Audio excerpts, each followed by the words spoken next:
Welcome back to Sunrise Jubilee, Episode 2 by Mike Elmanders, aka Geekanomicon.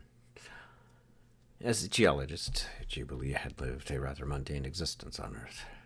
Her work had been hampered by the power struggles between politicians and corporations. The dreams she had of bringing a focus to the true damage caused by strip mining seemed futile by the early stages of her career. One day she followed an odd rabbit into a cave.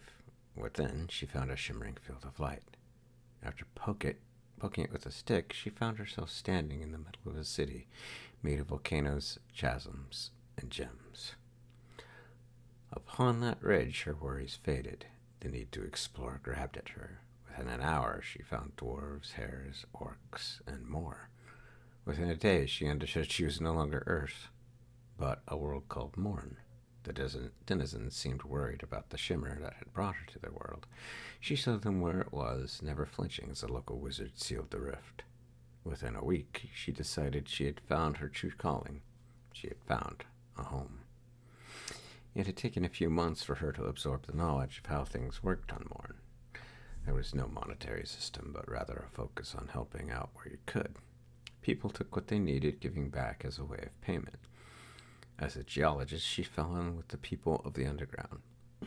When she discovered she could actually communicate with the rocks, an orc with the same talent showed her how to utilize her talents to ask the land for help. It was a short time later that the rabbit reappeared. One morning, she awoke to find the black-furred creature sleeping at the foot of her bed, one leg wrapped around a large carrot. The tips of its ears were bright white. It yawned as she moved about the room. When her orc friend arrived, an expression of shock spread across her face. It was then that Jubilee learned of the 3 totems of Mourn. These were mysterious animals that seemed wise beyond most mortals.